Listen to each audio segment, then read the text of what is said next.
গহপুৰৰ বিভিন্ন প্ৰান্তত আজিও বাটপথ দলঙৰ উন্নয়ন হোৱা নাই। এতিয়াও বহু সংখ্যক দলং আছে যি বাঁহৰ দলঙেৰে যাতায়াত কৰিবলগীয়া হৈছে। মোৰ সহযোগীয়ে দেখাব এই যে বাঁহৰ দলংখন দেখিছে ভগ্নপ্ৰায় অৱস্থা। ইয়াদি বৰতামুলী আৰু বাকৰিদলনি সংযোগী খাৰৈ নৈৰ পৰা এখন বাঁহৰ দলং আৰু এই বাঁহৰ দলঙেৰে দৈনিক এনেদৰে লোক যাতায়াত কৰে। মই আপোনাৰ ওচৰলৈ আহিছোঁ, আপোনালোকে এইখন দলঙেৰে যাতায়াত কৰে। হয়, নমস্কাৰ। আপোনালোকৰ চেনেলকে অভিনন্দন জ্ঞাপন কৰিছোঁ। আমাৰ ইয়াত মধ্যস্থ এটা গহপুৰ সংযোগী ৰাস্তা বুলিবলৈ ক'লে আপোনাৰ বালিগাঁও গাঁৱীগাঁও তেনেকুৱা এটা আমাৰ ইয়াত বহুত যিহেতু এটা ভুগিবলগীয়া হৈছে, যিহেতু নেকি দলংখনৰ ওপৰত বহাগ মাহৰ কুলি চৰাই যেনেকৈ ছিজনত আহি ইয়াত কান্দে, ঠিক তেনেকৈ আমাৰ বিধায়ক মহোদয়বিলাকে MLA ইলেকশ্যনৰ সময়ত আহি পেলাই বিভিন্ন ধৰণৰ মত ফোন কৰি পেলাই আহে, কিন্তু সময়ত ইহঁতে কোনো কাম নকৰেগৈ।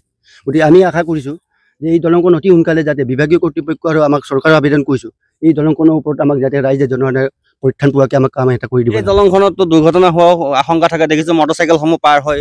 হয়, ইয়াত বহুত এক্সিডেণ্ট হৈ গৈছে। সিদিনা আপোনাৰ 2খন নে 3খন বাইক পাৰ হৈ গৈছে আৰু মানুহ ইয়াত হৈ গৈছে কিছুমান, আৰু ল'ৰা ছোৱালী বিশেষকৈ ল'ৰা ছোৱালী ইয়াত আহিবলৈ বহুত অসুবিধা এটা পায়।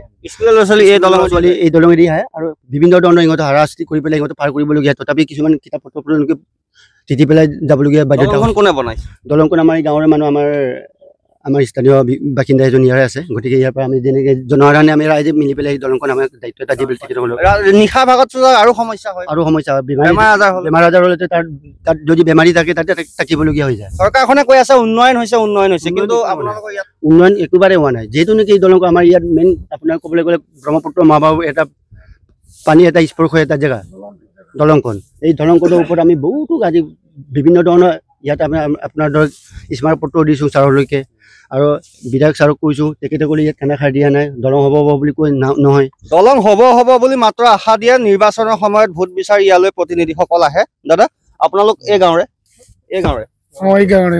এইখন দলঙেৰে আহোঁতে নিশ্চয় চাগে ভয় লাগে, যেতিয়া আপুনি লগত লৈ আপোনাৰ সন্তানটিক লৈ আহে।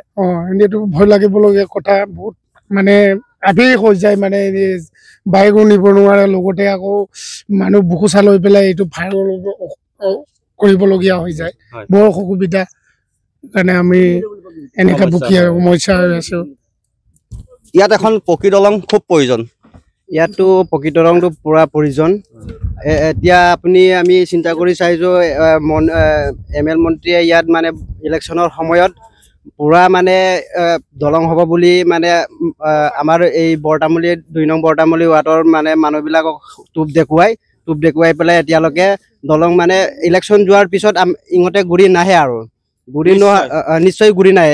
এইবিলাক মানে মুখতে মই ML মন্ত্ৰীয়ে গৈ ইয়াতো ইলেকশ্যন কি কেম্পাছ কৰিলে ইয়াৰ পৰাও পাৰাপাৰি কৰে, তাত তেতিয়া কৈ পেলাইও মানে গাঁতৰ বাৰাও নিদিয়ে, কিবাও নিদিয়ে, দেখিও নেদেখা ভাও ধৰে আৰু নিশ্চয়। আৰু এইসমূহ প্ৰকাণ্ড গাঁত হৈ গৈছে, কাৰণ কামিসমূহ ভাঙি গৈছে, বাঁহৰ দলং যিহেতু, আৰু ইয়াত কণ শিশুসকল শিক্ষাৰ্থীসকল বিদ্যালয়লৈ অহা যোৱা কৰে, গতিকে দুৰ্ঘটনা হোৱাৰ আশংকা আছে। গতিকে ৰাইজে দাবী জনাইছে যে অতি সোনকালে ইয়াত এখন কাঠৰ অথবা পকী দলং দিব লাগে, কাৰণ ইয়াত বহু গাঁও সংযোগী এইটো পথ। গতিকে চৰকাৰক দাবী জনাইছে অতি সোনকালে এই অঞ্চলত কিন্তু এখন দলঙৰ প্ৰয়োজন। আপুনি বিচৰা বাতৰি পাব কেৱল নিউজ 18 এপত। নিউজ 18 এপ ডাউনলোড কৰিবলৈ স্কেন কৰক এই QR কোড। গুগল প্লে ষ্টৰতো পাব এই নিউজ 18 এপ।